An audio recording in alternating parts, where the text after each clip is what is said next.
किस तरीके से व्यवस्थाएं की गई हैं, क्योंकि आप देख सकते हैं कि जैसे ही कोई अखाड़ा आने को होता है, वैसे तो श्रद्धालु यहाँ से जाते हैं, लेकिन जैसे ही कोई अखाड़ा आने को होता है तो श्रद्धालुओं को अच्छे से कहकर उनको साइड में किया जाता है, अखाड़ों के लिए रास्ता क्लियर कराया जाता है। तो देखिए एक और अखाड़ा यहाँ पर सीधे सीधे आ रहा है। सबसे पहले आपको बता दें कि महानिर्वाणी अखाड़े के नागा सन्यासी जिन्होंने स्नान किया, महानिर्वाणी अखाड़े के साथ ही श्री शंभू पंचायती अटल अखाड़ा जिन्होंने स्नान किया। दूसरे क्रम में अगर बात करें तो निरंजनी और आनंद अखाड़ा ने पवित्र स्नान किया। और अभी हमने हाल ही में आपको दिखाया था जूना अखाड़ा अपने सहयोगी अग्नि और आवाहन अखाड़े के साथ अमृत स्नान के लिए आया।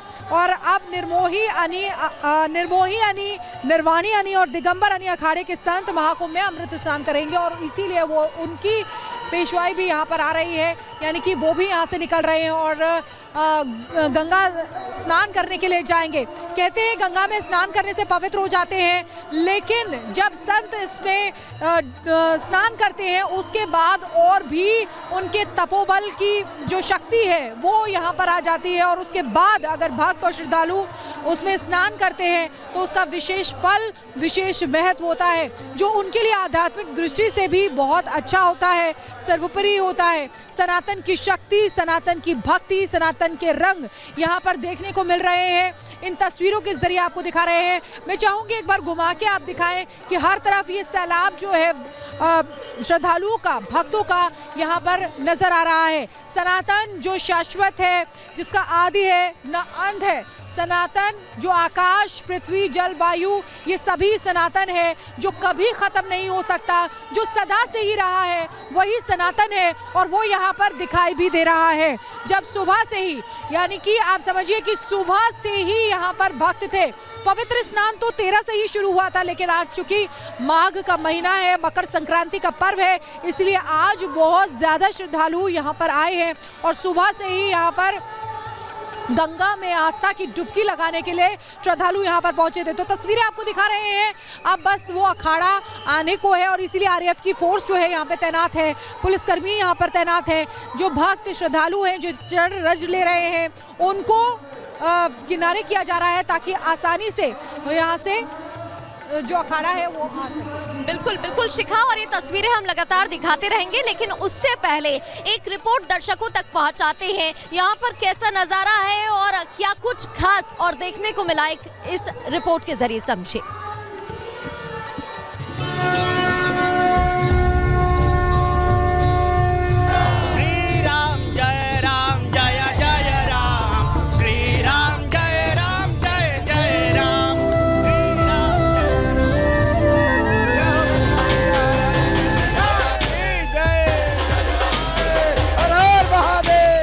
महाकुंभ सिर्फ आस्था के महासंगम में डुबकी लगाने का पुण्य क्षेत्र नहीं, ये हजारों साल पुरानी भारतीय सनातन संस्कृति के संसार का आईना भी है, जहां आपको ब्रह्मा की प्रथम तपोस्थली यानी प्रयागराज में अलग अलग संप्रदाय को मानने वाले अनोखे बाबा भी मिलेंगे और अपने कर्तव्यों और हठयोग से इस महाकुंभ की शोभा बढ़ाने वाले सन्यासी भी दिखेंगे।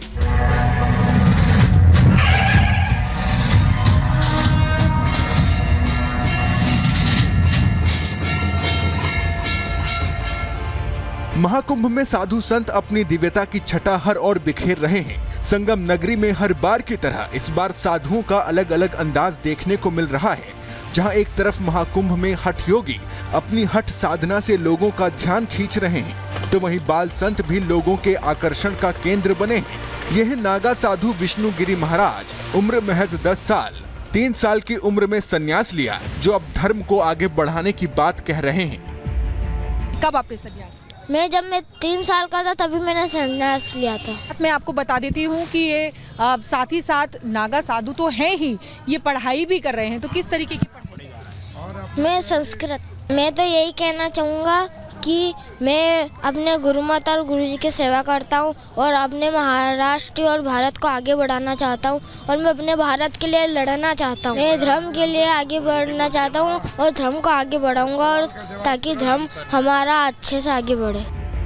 नाम महाकाल गिरी महाराज, जो पिछले 9 साल से ऐसे ही अपना बायां हाथ ऊपर कर तपस्या कर रहे हैं, जिसकी वजह से उनके नाखून उनकी उंगलियों से भी बड़े हो गए हैं। कामना एक ही है विश्व कल्याण की। महाकाल गिरी महाराज राजस्थान के जोधपुर के रहने वाले हैं। 9 वर्षों से उनका हाथ इसी तरीके से ऊपर है। जो तपस्या वो करते हैं उसके बारे में जानेंगे। महाराज जी, सबसे पहले बताइएगा इसकी शुरुआत कैसे हुई? बेटे बेटे भजन किया, बेटे साधना किया, तो ज़्यादा बिट्टी के हार अपने भगवान ने परमात्मा ले लिया और जड़ कल्याण में हम दे दिया। गौ की रस्म में लगी है, कुछ हुआ कुछ और होना है। इसका उद्देश्य क्या है? आप तपस्या, गौ की रक्षा, धर्म की रक्षा, विश्व कल्याण हो। इनको देखकर आप इन्हें कोई आम बच्चा समझ रहे होंगे, लेकिन उत्तराखंड के बागेश्वर से चलकर महाकुंभ आए हैं। ये हैं 15 साल के मंगलगिरी महाराज। जूना अखाड़े से जुड़े ये मंगलगिरी 6 महीने की उम्र में ही नागा साधु बन गए थे, जो धर्म शास्त्र की दीक्षा भी ले रहे हैं तो स्कूली शिक्षा भी ग्रहण कर रहे हैं। कितने साल के? 15 वर्ष। कब से जुड़े हैं और जब मैं 6 महीने का था तभी से। तो अभी तक आपने धर्म के बारे में, शास्त्रों के बारे में क्या क्या सीखा है? बोलिए। बहुत कुछ सीखा है। कोई श्लोक जो आप बताना चाहें? हाँ जी। जैसे गजाननं भूति गणार्धि सेवितं कपेति जम्बोति फलिचारु भक्षणम। आप ये बताइए मंगलगिरी जी, आप कहाँ से आए हैं? बागेश्वर जिला, राज्य उत्तराखंड से। उत्तराखंड से आए हैं। स्कूल जाने का मन होता है? वैसे जाता हूँ स्कूल। जाते हैं? कौन सा? साधु के स्कूल में। कक्षा 8 में। पहला महाकुंभ होगा आपका? नहीं, दूसरा है। दूसरा है? अरे वाह। इनसे मिलिए श्री महंत देवगिरी महाराज यानी रबड़ी बाबा। इन दिनों कुंभ नगरी में ये बाबा भी बेहद चर्चा में हैं, क्योंकि बाबा दिन भर रबड़ी बनाते हैं और रोजाना हजारों लोगों को रबड़ी का रसपान कराते हैं। रबड़ी वाले बाबा श्री पंचायती अखाड़ा महानिर्वाण में श्री महंत पद पर भी हैं।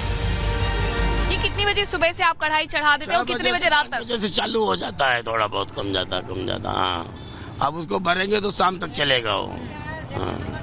तो यहाँ पर जो लोग आते हैं उन्हें आप प्रसाद के तौर पर ये देते हैं? हाँ, प्रसाद के तौर पे देते हैं, सबको ही देते हैं। इतना बना करके क्या करेंगे, रख करके देना ही पड़ता है। अब महाकुंभ में आप 9 दिसंबर से आए हुए हैं और ये रबड़ी जो है प्रसाद के तौर पर बना रहे हैं, ये कब तक बटने वाली है, कब तक बनने वाली है? पूरा महीना चलेगा। हम लोग पूरा महीना रहेंगे, पूरा महीना चलेगा। थोड़ा बहुत कम ज्यादा ये तो रोज चलेगा। ऐसा ये पहली बार आप कर रहे हैं या फिर पहले भी? नहीं, 2019 में हुआ है। बाबाओं की बात हो और एम्बेसडर वाले बाबा का जिक्र ना हो, ऐसा कैसे हो सकता है? क्योंकि महंत राजगिरी नागा उर्फ एम्बेसडर बाबा की खास बात यह है कि पिछले 45 सालों से बाबा एक ही एम्बेसडर कार की सवारी कर रहे हैं। बाबा जहां भी जाते हैं अपनी एम्बेसडर कार से ही पहुंचते हैं। 1972 मॉडल की एम्बेसडर कार ही इनका घर भी है। बाबा महाकुंभ में भी इसी कार से पहुंचे हैं। बाबा का परचम ऐसा है कि बड़े बड़े प्रशासनिक अफसर भी बाबा की गाड़ी सामने देखकर सिर झुका लेते हैं।